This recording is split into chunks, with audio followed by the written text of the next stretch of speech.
Boa noite, pessoal. Vamos continuar a nossa jornada sobre o livro de Daniel. Nosso percurso de hoje é o último texto da parte histórica do livro de Daniel. A gente está chegando na metade do livro e, a partir de agora, a gente migra para a parte profética. Então, hoje, o último texto histórico, fechando o percurso de Daniel no território babilônico e agora migrando para o território medo-persa. E a última experiência relatada no texto, de forma mais precisa da história, é essa do capítulo 6. Ainda a gente vai ver um aspecto histórico de Daniel nesse sentido de estar dentro do modelo Medo-Persa, quando a gente chegar no capítulo 10, porque ali aparece um recorte pequenininho da história dentro deste período. Mas, no sentido completo, esse é o último capítulo de história que a gente vai ver. Algumas coisas peculiares do capítulo 6. Exatamente porque a gente faz a migração, né? A gente transporta o desenho de reinado para o período Medo-Persa, haveria de se esperar que, uma vez que veio um novo império, as coisas se modificassem, tanto para o povo de Israel quanto para Daniel. Para o povo de Israel, no sentido de que agora tem um novo império que não participou da conquista de Judá e, portanto, não acompanha essa história de perto. E agora invade Babilônia e tem dentro de Babilônia escravos, servos ou estrangeiros de outras regiões que habitam a cidade. E todos eles são incorporados para esse novo império. Era de se esperar que os sujeitos da nobreza, sujeitos da corte, como Daniel, de alguma forma fossem rechaçados, fossem colocados fora do contexto da governança da região de Babilônia e da governança dentro dessa aliança medo-persa. O capítulo 6 vai demonstrar que isso não aconteceu desta forma. Há uma modificação interessante acontecendo no perfil da história de Daniel e ele tem uma certa ligação com o que a gente vê no capítulo 5. Outra coisa importante do texto do capítulo 6 de Daniel é que ele faz ponte, ele faz eco com o capítulo 2. E, portanto, temos aqui duas circunstâncias específicas de dois governantes distintos, Nabucodonosor, lá no capítulo 2, e Dario, aqui no contexto do capítulo 6, e esse diálogo entre esses dois textos, entre o capítulo 3 e o capítulo 6, o diálogo entre esses dois textos, a presença de Nabucodonosor junto com os amigos de Daniel e a presença de Daniel junto com Dario, são textos que se conversam em função da postura destes dois reis.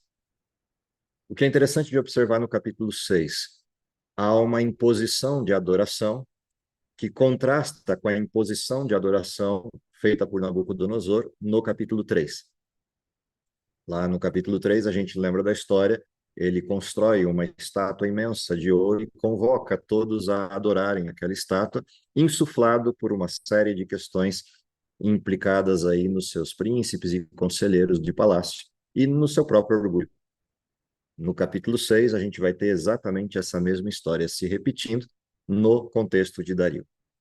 Portanto, vamos olhar para a história e começar a estabelecer os paralelos entre esses dois momentos particulares do livro de Daniel, e depois a gente amplia um pouquinho para outras questões que podem extrapolar, inclusive, para o nosso contexto como povo remanescente. Se alguém puder me ajudar com a leitura, capítulo 6 de Daniel, versos 1 em diante. Dario achou por bem nomear 120 sátrapas para governar todo o reino, e designou 3 supervisores sobre eles, um dos quais era Daniel. Os sátrapas tinham que prestar contas a eles para que o rei não sofresse nenhuma perda. Ora, Daniel se destacou tanto entre os supervisores e os sátrapas por suas grandes qualidades que o rei planejava tê-lo à frente do governo de todo o império. Diante disso, supervisores e os sátrapas procuraram motivos para acusar Daniel em sua administração governamental, mas nada conseguiram. Não puderam achar nele falta alguma, pois ele era fiel, não era desonesto nem negligente. Finalmente, esses homens disseram: jamais encontraremos algum motivo para acusar esse Daniel, a menos que seja algo relacionado com a lei do Deus dele. Até aí, vamos por pedaços. O que é interessante nessa introdução do capítulo 6? Primeira coisa importante dessa introdução do capítulo 6 é a forma como Dario escolhe governar o território da Babilônia.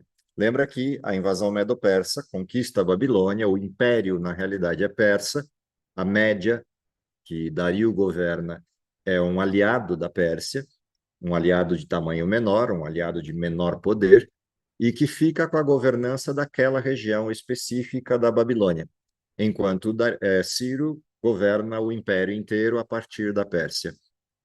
O que Dario, de forma sábia, resolve fazer? Dividir a sua estrutura de governo em supervisores ou gerentes ou pessoas que estariam à frente da governança de determinados assuntos e territórios, ou seja, dividiu a governança em líderes no seu reinado. E sobre esses 120 que ele escolhe, ele coloca 3 supervisores gerais, ou 3 presidentes, ou 3 governantes gerais. A história demonstra que Daniel, conforme o governo foi avançando em tempo, Daniel foi sendo destacado como alguém de grande competência e de grande confiança, dada a sua fidelidade, integridade, todas as características que a gente já conhece de Daniel das histórias anteriores. Além disso, obviamente, a gente não pode descartar o fato de que a sabedoria concedida por Deus a Daniel fazia toda a diferença neste contexto, de não só como resposta à integridade de Daniel, mas como uma bênção direta de Deus para aquele contexto. E isso não passou despercebido de Dario, a ponto de Dario querer colocar Daniel à frente de todo o governo, ou seja, a história se repete. Nabucodonosor, lá no capítulo 2, no capítulo 1 e 2 de Daniel, a gente percebe, ele vai exaltando Daniel e os seus amigos, até que chega um momento que ele coloca Daniel como governador da província da Babilônia, de toda a província da Babilônia, a ponto de Daniel ser o segundo no reino, considerando Nabucodonosor o primeiro. Tanto que quando chega a história de Belsazar, e a gente viu isso lá no capítulo 5, Belsazar faz uma proposta de que Daniel seja o terceiro no reino na época de Belsazar. Terceiro, porque Belsazar é filho de Nabonido e é um rei, mas tem um rei acima dele. Independente dessas questões, o que está acontecendo aqui se repete a história e Daniel volta ao seu ponto de posição de hierarquia num império novo. E isso não é comum. Aliás, seria quase impossível de acontecer. E, óbvio, naturalmente, em função disso, o ciúme ascendeu entre os príncipes que eram profissionais de carreira do reino Medo e do reino Persa. Obviamente, eles não ficaram contentes com as circunstâncias que envolviam Daniel, um estrangeiro de Judá. Do mesmo jeito que os magos do período de Babilônia também não ficaram contentes com a ascensão de Daniel e procuravam, de algum jeito, implicar erros ou acusações sobre ele, não só ele, como seus amigos.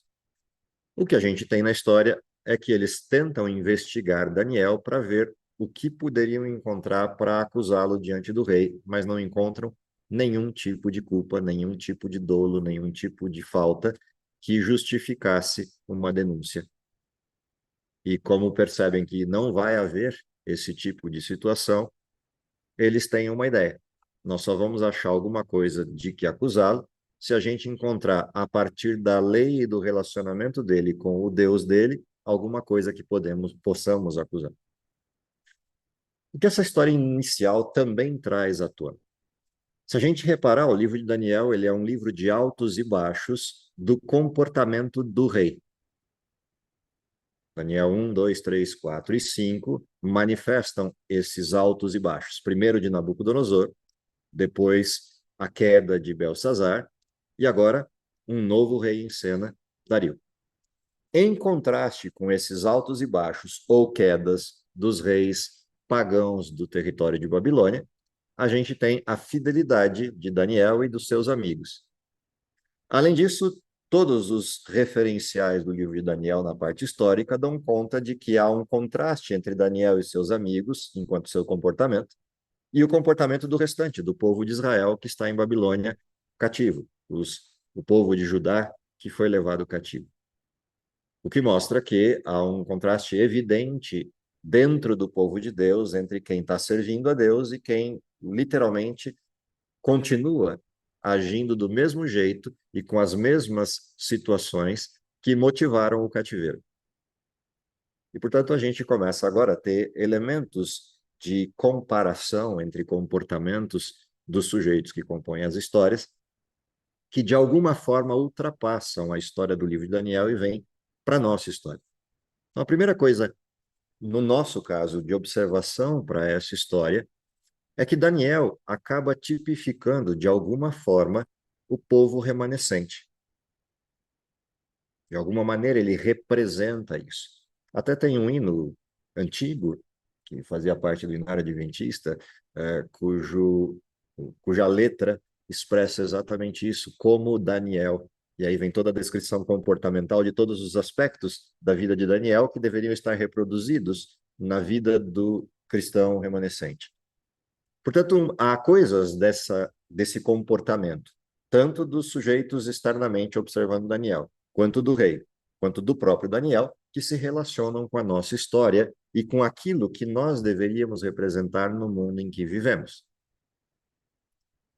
Tem uma dúzia de textos que a gente consegue lembrar, tanto da Bíblia quanto externos a ela, textos de Ellen White, por exemplo, que descrevem o perfil do remanescente e o perfil desejável de pessoas que vivam na representação íntegra da verdade de Deus e que poderiam ser observadas externamente como Daniel o é. Ou seja, procuram erros nele e não encontram. A gente pode ainda extrapolar um pouco isso e olhar Daniel do mesmo jeito que a gente olha José e outros personagens da Bíblia, que de alguma forma servem de tipo do que seria depois o antítipo Cristo, na forma de representação. É só lembrar do que acontece na vida de Jesus enquanto abordagem dele de si mesmo e depois a abordagem dos que estão fora dele, olhando para ele. Na infância de Jesus, a descrição que Mateus e Lucas fazem dele é que crescia em estatura, em graça, em sabedoria diante de Deus e dos homens. Se a gente observa Jesus falando de si mesmo, ele diz: o diabo nada tem em mim. Não há dolo, não há culpa e não há pecado nele. Óbvio que Daniel era um pecador, mas a forma como ele era percebido, tal era a sua integridade e comunhão com Deus, era como se ele não tivesse pecado algum, embora ele mesmo soubesse que era um pecador. Se a gente olha o fim da história de Jesus, também ela é, de alguma forma, tipificada na história de Daniel, quando a gente percebe o julgamento de Pilatos. E Pilatos tentando, de alguma forma, encontrar alguma coisa que justificasse as acusações que os judeus estavam fazendo contra Cristo e não encontrava nada, nenhum motivo pelo qual pudesse condená-lo. Que tipo de pessoas deveriam viver o tempo do fim e representar a verdade de Deus?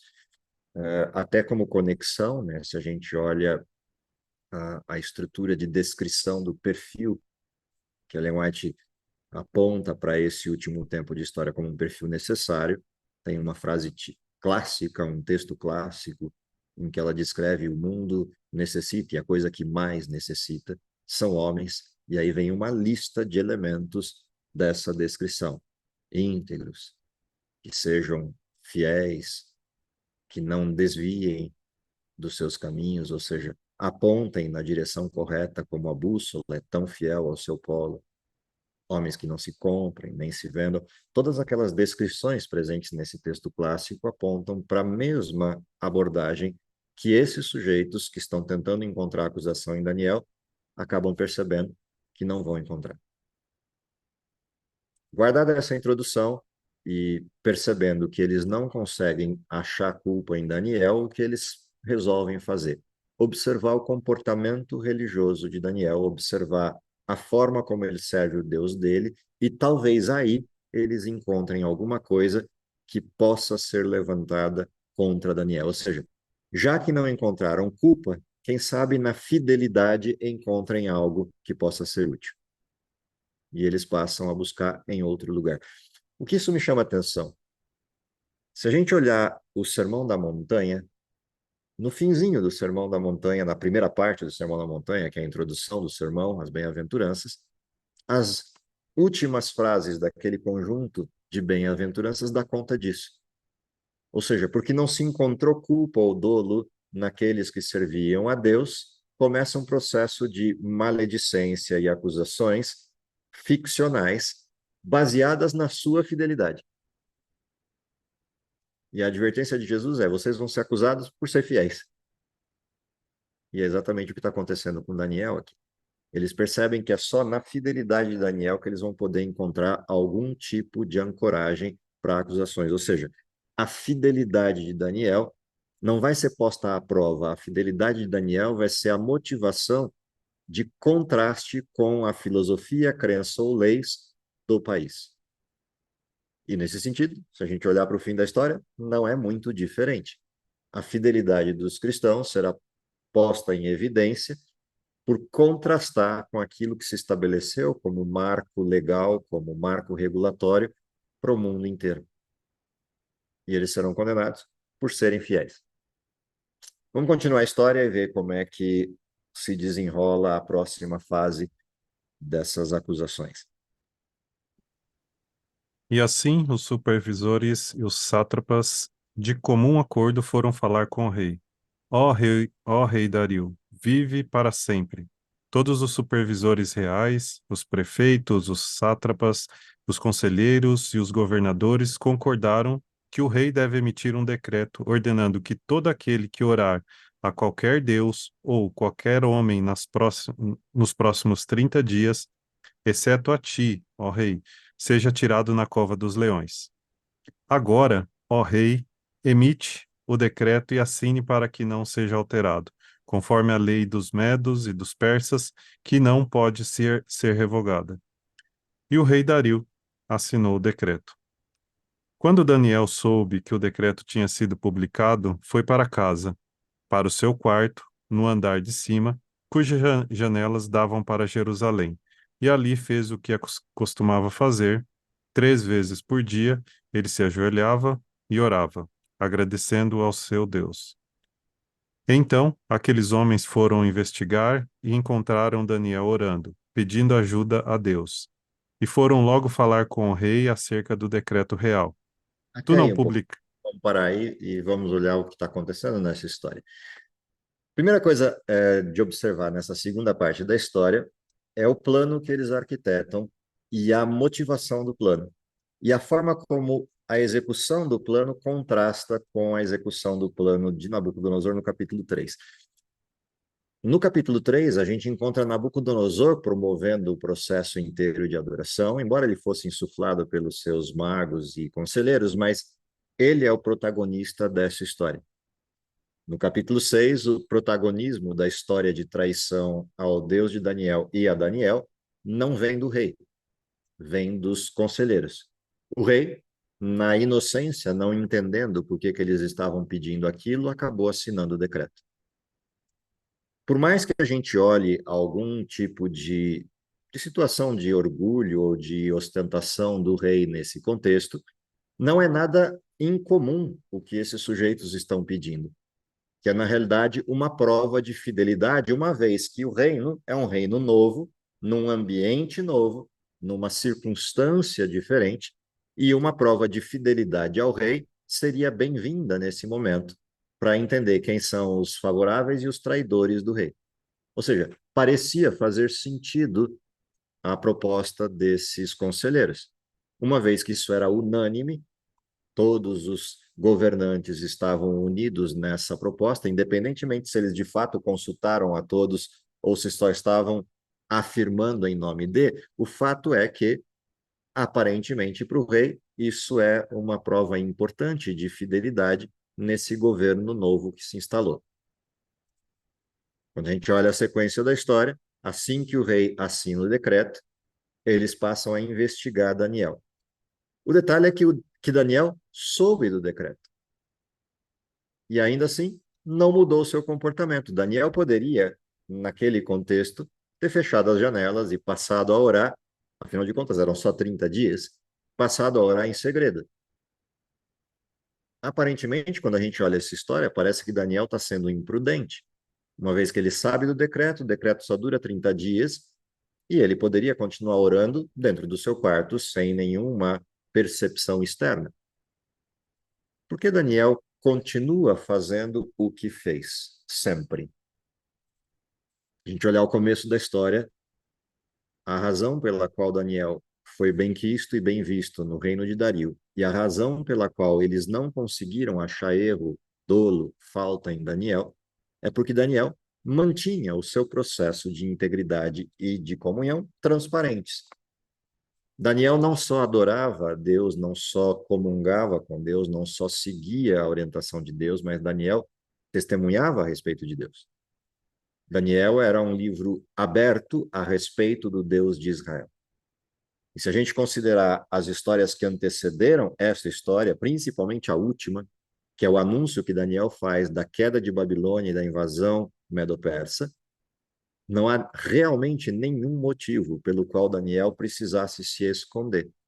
Afinal de contas, a história pregressa falava por si mesmo. O Deus de Daniel tinha sido fiel e Daniel, por obrigação, também era fiel. E continuou testemunhando disso. Abriu a janela e, como sempre fazia, orou pela manhã, na hora do almoço e à tarde, 3 vezes ao dia, voltado para Jerusalém, agradecendo a Deus pela proteção e pedindo a Deus o que sempre pedia enquanto amparo nesse período de cativeiro. Os sábios, os líderes, os governantes contavam com isso. Afinal de contas, eles sabiam, só vamos conseguir pegar Daniel na questão do comportamento dele em relação a Deus, ou seja, na fidelidade dele nós vamos conseguir pegá-lo. E aqui se contrapõe os dois pontos centrais dessa história, a adoração a Deus ou a negação disso com a adoração a qualquer outra coisa. Se você levar essa história para o tempo atual, o mesmo desenho se instala. O livro de Apocalipse vai estar todinho pautado nessa questão da adoração. A adoração ao Deus verdadeiro ou a adoração ao sistema de falsidade que se instala, que também caprichosamente no texto de Apocalipse é chamado de Babilônia. E, portanto, a história do capítulo 6 antecipa o período do remanescente naquilo que será a prova para o remanescente em função da adoração, assim como o capítulo 3 antecipa o mesmo fenômeno com os 3 amigos de Daniel que foram jogados na fornalha. Ou seja, a história desses dois momentos em diálogo, o capítulo 3 e o capítulo 6, antecipam a história do remanescente no capítulo 13 de Apocalipse, o que é importante de observar nessa comparação. Obviamente, eles encontraram Daniel orando, como era de se esperar, e imediatamente após encontrá-lo dessa forma, saíram correndo para contar para o rei. E aí vem a próxima parte da história, que é o que o rei faz. E foram logo falar com o rei acerca do decreto real. Tu não publicaste um decreto ordenando que nestes 30 dias todo aquele que fizer algum pedido a qualquer deus ou qualquer homem, exceto a ti, ó rei, será lançado na cova dos leões? O rei respondeu: O decreto está em vigor, conforme a lei dos medos e dos persas, que não pode ser revogada. Então disseram ao rei: Daniel, um dos exilados de Judá, não te dá ouvidos, ó rei, nem ao decreto que assinastes. Ele continua orando 3 vezes ao dia. Quando o rei ouviu isso, ficou muito contrariado e decidiu salvar Daniel. Até o pôr do sol, fez o possível para livrá-lo. Mas os homens lhe disseram: Lembra-te, ó rei, de que, segundo a lei dos medos e dos persas, nenhum decreto ou edito do rei pode ser modificado. Então o rei deu ordens e eles trouxeram Daniel e o jogaram na cova dos leões. O rei, porém, disse a Daniel: Que o seu Deus, a quem você serve continuamente, o livre. Taparam a cova com uma pedra, e o rei a selou com o seu anel selo, e com os anéis dos seus nobres, para que a decisão sobre Daniel não se modificasse. Terceira parte da história. Que coisas são importantes aqui? A primeira parte da história que me chama a atenção nesse terceiro bloco é que todos os envolvidos na história atestam o comportamento de Daniel. Ou seja, eles não só chegam para o rei para contar para o rei que Daniel está desrespeitando o decreto, mas eles atestam na fala deles, algo que está presente no comportamento de Daniel. O que eles dizem para o rei? Eles dizem para o rei que este Daniel, que é dos filhos de Judá, dos cativos de Judá, não está ligando para o decreto, não está respeitando aquilo que o senhor assinou, antes faz aquilo que está acostumado a fazer, 3 vezes por dia, ora ao seu Deus. Ou seja, eles testemunham diante do rei que o que Daniel está fazendo, ele faz sempre. Portanto, não é nenhuma novidade, nem para eles e nem para o rei, o comportamento de Daniel. A novidade é isso ser considerado crime. E nesse momento cai a ficha no rei do que está acontecendo. Ele percebe que isso foi uma situação armada contra Daniel, por aqueles que, de alguma forma, estavam enciumados ou desgostosos porque um estrangeiro era o chefe deles. Obviamente, o rei, percebendo isso, começa a tratar dessa questão internamente para tentar livrar de Daniel daquilo que era o resultado do decreto. O problema é que a lei obrigava o rei a cumprir o decreto. Ele não poderia deixar de fazer, mesmo sendo rei, ele não poderia deixar de fazer aquilo que ele tinha decretado. Um rei medo-persa não pode revogar seus decretos. Ele pode até criar decretos novos que mudem as instâncias ou as circunstâncias envolvidas num decreto anterior, mas ele não pode revogá-lo. A gente vai lembrar disso quando lá na frente, na história de Esther, aparece um decreto que implica uma questão direta de morte, de ataque e morte daqueles que contrariem a lei emitida e que está contra o povo hebreu. Como o decreto não pode ser revogado, qual é o decreto novo que surge? O rei emite um decreto dizendo: todos aqueles que compõem o povo hebreu têm o direito, por mim assinalado, de atacar ou de se defender contra aqueles que eventualmente se lancem contra eles, tentando matá-los. E eles terão o apoio nessa direção. Não será considerado crime eles lutarem para defender a sua própria vida. Ou seja, literalmente o rei manda um recado para a população inteira: olha, minha esposa é judia e eu estou do lado deles, então escolham bem o que vocês vão fazer, porque se escolherem, eles vão ter o direito de se defender.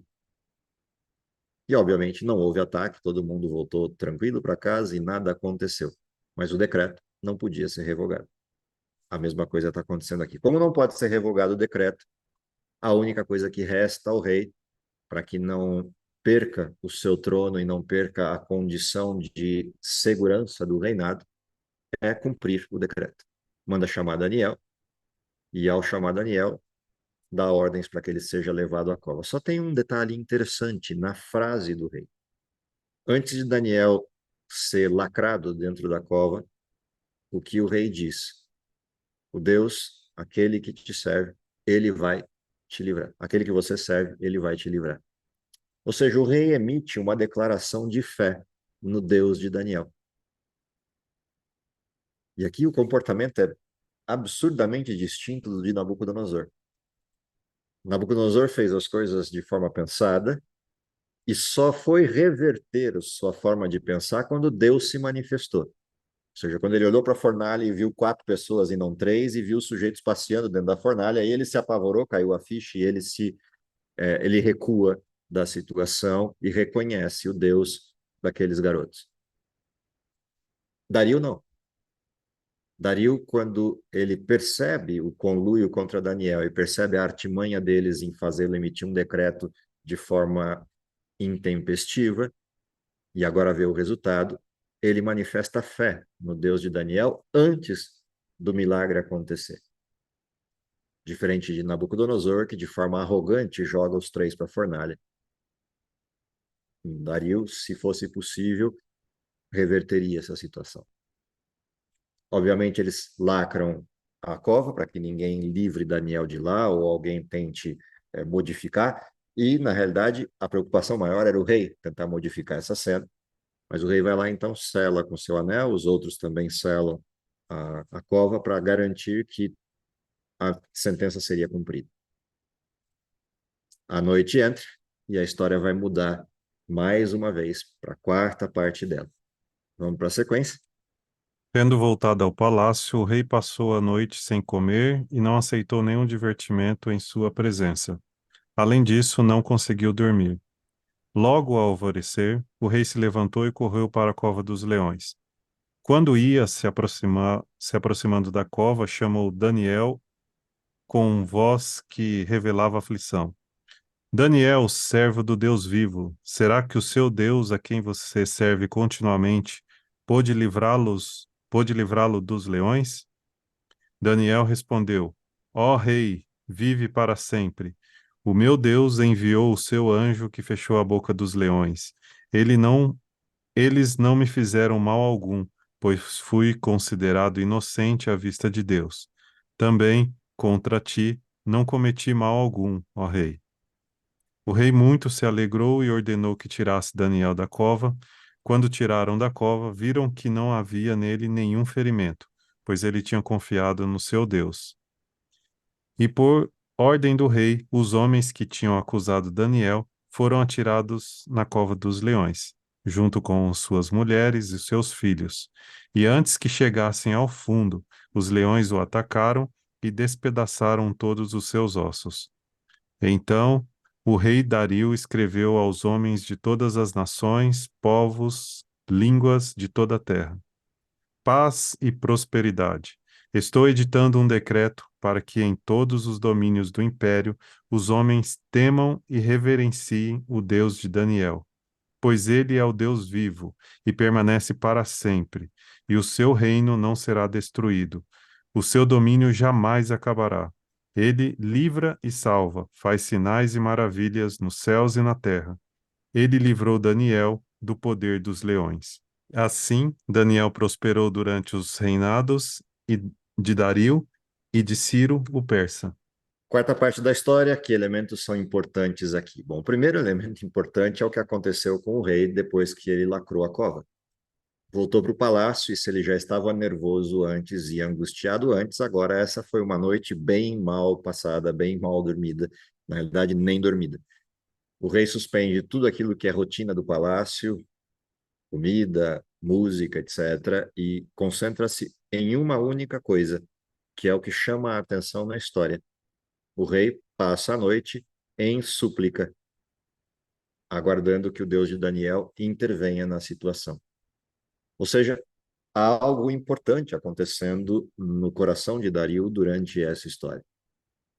Quando amanhece, na realidade, começa a amanhecer o dia, Dario sai correndo do palácio. Afinal de contas, já é tempo suficiente para ninguém questionar o cumprimento do decreto. E ele sai correndo em direção à cova, e eu fico imaginando, quando um rei sai do palácio correndo como ele saiu, obviamente não sai sozinho. Soldados começam a acompanhar e gente vai junto no pacote, porque um rei correndo é um sinal de alguma coisa muito importante acontecendo, porque reis não correm. Reis caminham sobre tapetes vermelhos, reis caminham sobre animais, reis não saem correndo. O rei saiu correndo, saiu gente atrás. Quando o rei vai chegando, ele nem chegou na cova, ele vai chegando perto, ele não se aguenta e começa a gritar para Daniel. E a expressão que a gente tem na frase, na pergunta do rei, ela é bastante importante. Quando o rei diz: teria sido de fato o caso de que seu rei, seu Deus, livrou você. Ou seja, ele passou a noite orando. Ele disse para Daniel que ele acreditava e agora ele quer confirmar. Será que libertou mesmo? Será que ele atendeu às orações? E Daniel responde imediatamente, também gritando para o rei lá fora: viva eternamente. Quando ele disse isso, eu imagino o coração do rei e a explosão de alegria que acontece, mas Daniel completa a frase, né? Vive o rei eternamente. E aí ele diz: o meu Deus Ele enviou o seu anjo e ele me salvou dos leões. Essa afirmação de fé de Daniel é a resposta à frase do rei. O teu Deus vai te livrar da boca dos leões. E Daniel diz: o meu Deus me livrou da boca dos leões. E ele me protegeu durante este processo todo. Quando Daniel faz essa afirmação, ele acrescenta a afirmação de proteção de Deus à razão. Ele diz: a razão pela qual Deus fez o que fez é porque foi achada em mim inocência diante dele, mas não só diante dele. Foi também achada inocência perante o Senhor, ou seja, eu não cometi nenhum tipo de delito. Como é que é possível isso? Daniel desrespeitou uma lei. A lei dizia que ninguém poderia adorar a Deus ou fazer orações a outros que não fossem da estrutura medo-persa e ao rei. Como é que Daniel diz que ele não cometeu nenhum delito contra o rei, se ele desrespeitou uma lei? Há uma questão importante aqui. Respeitar o rei implicava em não seguir a lei. É um paradoxo isso, mas é um paradoxo interessante da história. Ou seja, exatamente porque Daniel orou 3 vezes, isso significa que ele respeitou o rei, embora não pudesse cumprir a lei. Até porque a lei não era do rei, a lei era dos sujeitos que queriam acusar Daniel. O rei foi iludido e, portanto, Daniel não desrespeitou o rei, ele desrespeitou os que queriam acusá-lo. E essa é a parte importante aqui na frase de justificativa de Daniel. Óbvio, o rei se alegrou, mandou tirar Daniel da cova. O texto retrata, não foi achado nenhum dano nele, ou seja, nenhuma roupa arranhada, nenhuma roupa riscada, nenhuma pele com algum arranhão, nada. Literalmente, Daniel passou a noite com animais de estimação. Assim que sai de lá, o rei dá ordem para que todos os sujeitos que bolaram o plano sejam jogados na cova. Foram jogados eles, suas mulheres, seus filhos, e antes de bater no fundo da cova, os leões já estavam pulando e pegando todos eles e destroçando todas as famílias. Óbvio, uma cena grotesca, consistente e coerente com o perfil de reinado da época, mas uma cena grotesca. O fato é que o juízo foi imediato sobre aqueles que atacaram Daniel, do mesmo jeito que aconteceu com os que foram jogar os garotos na fornalha e que caíram mortos. O que acontece na sequência disso é o fechamento de ouro da história. O rei emite um decreto que caprichosamente é parecido com o decreto de Nabucodonosor lá do capítulo 4, quando ele de fato se converte. O decreto do rei é que todo o domínio do meu reino seja conhecido, que o Deus de Daniel deve ser respeitado, porque ele é de fato o Deus que permanece para sempre. E olha a frase que vem no decreto do rei: e o seu reino não se pode destruir. Essa frase do rei é uma frase importante no contexto profético do livro de Daniel, acrescida de o seu domínio durará até a eternidade. Ou seja, há um reconhecimento do rei Dario de que o Deus de Daniel é algo distinto de tudo aquilo que se conhece, assim como Nabucodonosor chegou a essa percepção depois da sua conversão. E isso fecha com chave de ouro a parte histórica, mostrando um aspecto importante, antevendo a história mundial, que é a manifestação do reino de Deus por toda a eternidade, ou seja, aquele que ascendeu aos céus e está à direita do Pai, retornará como Rei dos Reis, Senhor dos Senhores, e o seu reino será estabelecido e durará para sempre. Frase essa que é repetida várias vezes no texto profético, no capítulo 7, no capítulo 8, e assim por diante até o capítulo 12. Ou seja, há um reconhecimento público em todo o império de quem é ou de quem seja o Deus de Daniel, de quem seja o Deus de Israel, de quem seja o Deus verdadeiro. A história ainda tem uma justificativa no decreto do rei. É ele quem salva, quem livra, quem opera sinais e maravilhas no céu e na terra. E ele salvou Daniel dos leões. Imagina esse decreto sendo espalhado por todos os lugares com as duas histórias contadas. A de que Daniel passou uma noite entre os leões e nada aconteceu. E na manhã seguinte, quando jogaram os outros dentro da cova, não deu tempo nem de chegar no fundo e os leões os destruíram. Imagina isso sendo contado e espalhado entre crianças, juvenis, adolescentes, jovens e adultos no reino inteiro. De fato, Daniel passou os seus próximos dias enquanto convivência com o reino de Dario e de Ciro, na tranquilidade merecida de quem já está aí beirando os 80 e poucos anos de idade, quase 90. E assim terminam os dias de Daniel nesse período. De novo, olhando lá para frente na história, olhando para o nosso período da história, qual é a expectativa que deveria ser desenvolvida no nosso contexto a respeito do comportamento dos cristãos e como eles deveriam ser vistos pelos outros, do mesmo jeito. Ou seja, a história que se conta dos cristãos e da sua integridade no nosso tempo deveria ser a reprodução deste mesmo decreto. A maneira como as pessoas buscassem acusar os filhos de Deus no nosso tempo deveria ser por sua fidelidade e não por algum erro que tenham cometido. Esse é o comportamento esperado, esse é o perfil esperado para o nosso tempo.